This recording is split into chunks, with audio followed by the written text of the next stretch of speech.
Hey, I'm Sadi and welcome to Sadi's Tea, finally taking a look at the HGUC Gelgoog Jager, an often overlooked 0080 HG kit, even though this was released during the 15th anniversary of War in the Pocket. Although, with how difficult the competition is with the other really great 0080 HG kits, I'm not too surprised why many modelers glossed over this guy.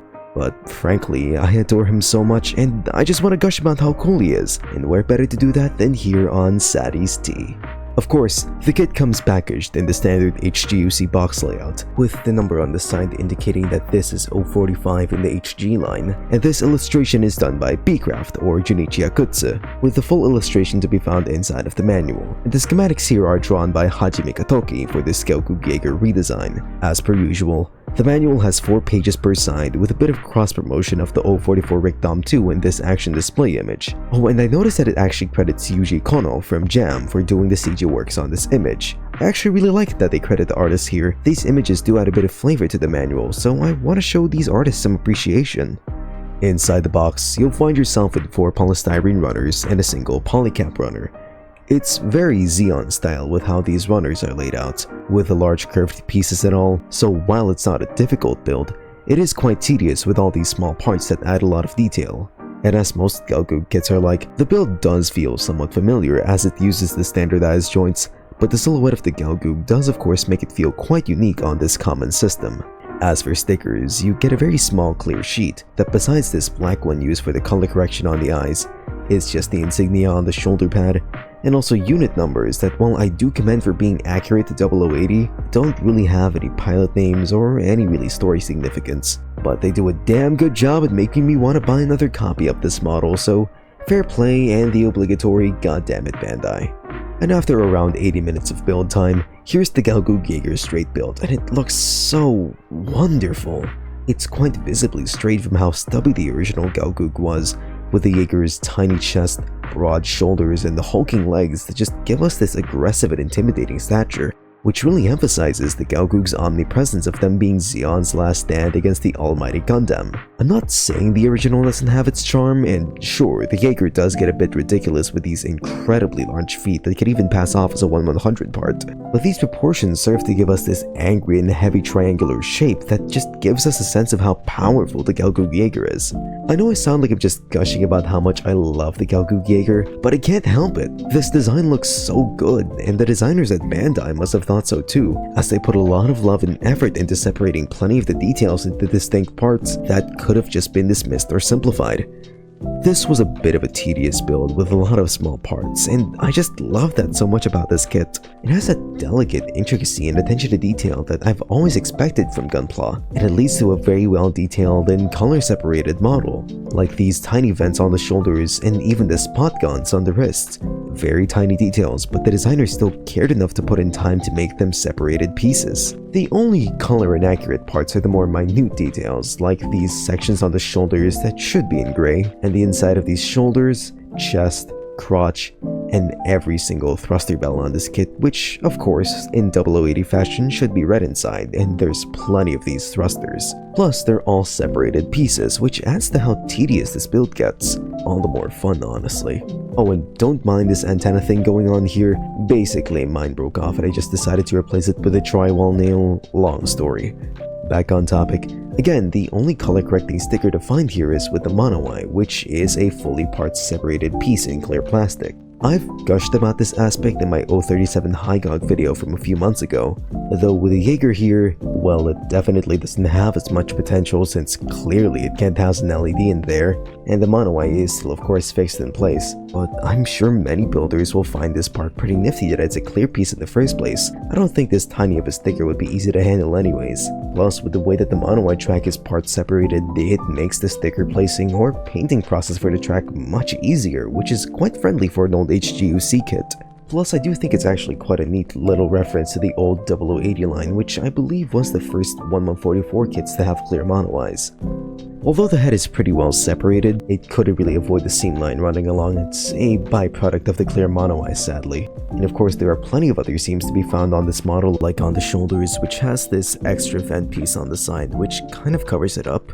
The inner forearms, there's a clean split between the bell bottoms, only really cut off by this extra gray piece. and the most difficult one being on the upper chest since there's a vent that it cuts through. Really not too bad in all honesty. This is actually quite typical for an older kit, and I actually find it to be much more manageable than some of the other ones that we've seen. Though, while we're here at the chest, you've probably noticed this velvety dark brown color for it, which gives the Gelgoog Jager this menacing aura to its colors, and I really like it in all honesty. So then, what's up with this red-orange char color? The Gelgoog Jager is this brooding red color that's more Garibaldi Beta than Char Zaku. Like, come on, people are gonna keep thinking that this is a Char suit. But at the very least, it's not the original 1989 kit, which was Char colored to the max. And speaking of Char, of course we have to compare this kit next to the pretty solid HGUC 070 Char's Gelgoog. And now you can really see just how Char colored the Jaeger is, and the sheer difference these two have in proportions. Oh, and I might review the Char's Gelgoog one day. It's actually quite a great kit and I love it to bits, but I probably should get myself a mass production Gelgoog beforehand. As for comparisons with other 0080 kits, here's the Gelgoog Jager next to the 051 Gym Command Space Type, the 087 Zakukai, and the 146 Gym Sniper 2, a fellow 0080 marksman. At least I think so. But as for the actual size, the kit stands at around 13.5 centimeters, so pretty typical for the tall Gelgoog. And mathematically, this kit also checks out as 1/144th scale, which is great. Older HGUC kits really adhere to the scaling of these suits, and I just love that about them.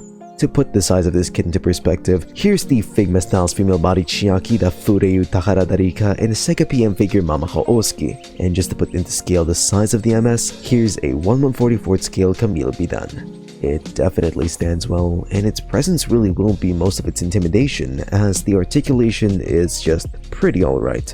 The head can't really move on a vertical axis or even tilt, but it can move a full 360, with some caution as you do have this fragile fin piece on the head and also the antenna on the back. Again, long story. The shoulder pad is its own separate piece that kinda just moves around a lot, and it's just sandwiched between the torso and the shoulder assembly proper.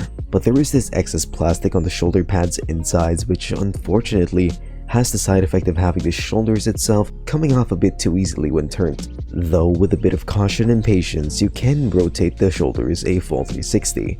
And the shoulders can even move out a little under 90 degrees. And while there's no bicep swivel, you do get one at the top of the elbow. Oh, an important note, this is actually the proper orientation for the bicep armor. I know it's tempting to turn it to the side because it looks more like an actual joint cut, but either way you can only really bend the elbows around 90 degrees, no matter what the orientation is. Oh, and just like in my Gym Command video, I love what the designers did with the elbows. Sure, it's not perfect, but it's a really nifty way of going about the spherical elbows. It looks awesome, and the build for it was both intuitive and actually quite fun. And then of course, these standard ball-jointed wrists. Torso can slightly swivel, but when handling this kit, you have to keep in mind that the Jaeger does have a pair of these propellant tanks at the back. You can slightly turn these as well, but I'm not the biggest fan of how it's not really flush with the body connection. It makes me feel like I've somehow got it wrong, but it really is just built like this. It looks odd, but at the very least it's at the back, so it's barely noticeable. But it's just really one of those things that keep me up at night as a modeler. I really want to fix this. Front skirts can move up this much, and no, I didn't have to split them. They're actually separated pieces on the runner. And the side skirts can move out this much. This allows the leg to move up just a little under 90 degrees, barely any backwards because of that huge back flap, and also a very little amount of outward movements. Although, the ball joint is actually pretty unrestricted when it comes to swiveling the hips, which I actually do quite like. Double jointed knees that at most gives you 90, the bulkiness being the problem in this case, and the feet are just on a typical ball joint, really only limited by the bell bottoms. When deconstructed to its simplest parts, the HG Gelgoog Jager does have that familiar early HGUC type construction that lends itself pretty well for kit bashing. Although, frankly speaking, with the unique design elements of the Gelgoog, it's still quite limited with what kits it actually can be kit bashed with.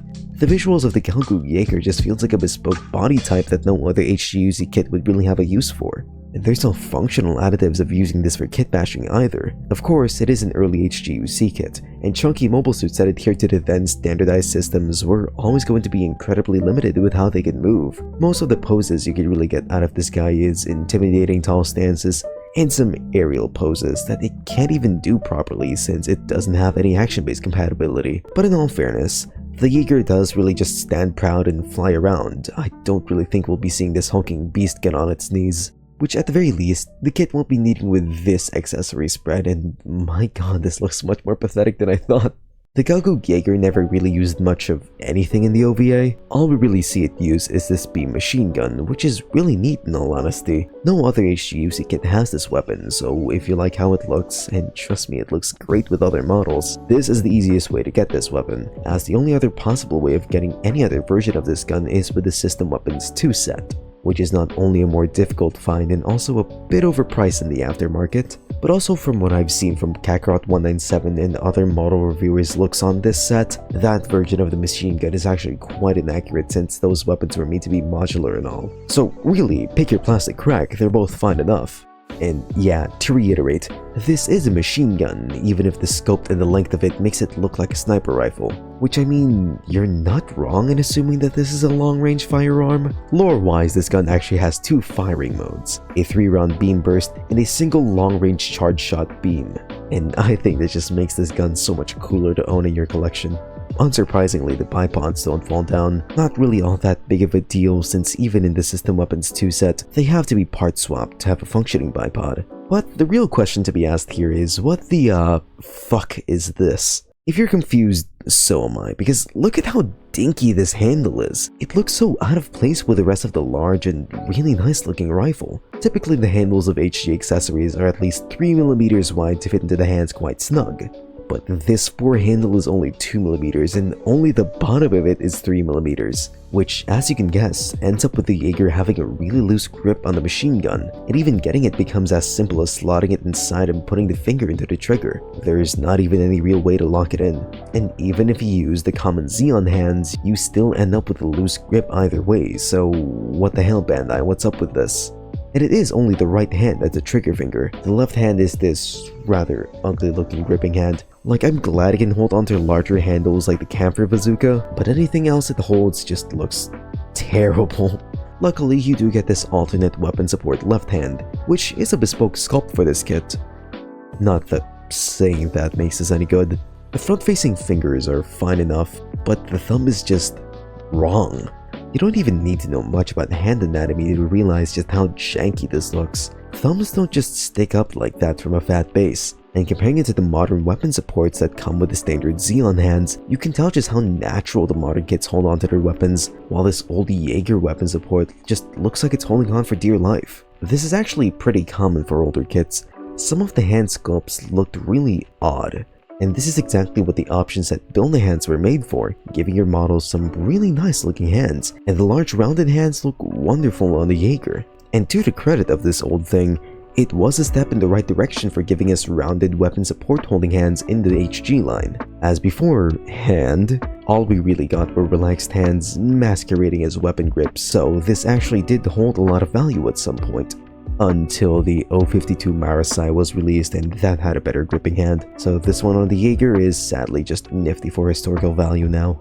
And yeah, that's all the accessories of this kit. And along with the articulation being pretty limited, I'm not gonna mince my words, the playability of this model just isn't very good. I don't think anyone is surprised by this, frankly. Bulky MSs really do just get the short end of the stick when it comes to articulation, and it's only been in recent times that bulky suits like the DJ or the Messer type have the engineering for them to pose like a dream. In the earlier HGUC eras, big mobile suits really were just show-stopping lookers, and this kit really is just one such case. This model looks so damn good that it carries so much of the kit. Sure, you're not gonna win any awards for how you can play with the kit itself, and the good looks definitely doesn't excuse all the flaws this model has, but I know this definitely would be a fun project for plenty of modelers. Like, I can tell some of you out there are gonna be really excited to work on this kit, especially because of all its flaws that make for a pretty fun challenge. With how good looking the kit is right out of the box, this model is a perfect blank canvas for making a unique custom out of. Go nuts! This model sure isn't all too great out of the box. Hell, I wouldn't really even recommend this for collectors, but for the price it goes for, it's really quite acceptable. And with your skills as a modeler, you can definitely make it great. If you'd like to support what we do here on Sadi's Tea, consider giving this video a like, sharing the video around, and subscribing to the channel so you catch up on all the latest reviews we have here on Sadi's Tea. Or you can check out my social media sites for earlier updates. All support is very much welcome. Thank you so much for watching this video all the way through, and I'll see you all in the next video. Thanks for stopping by for some tea.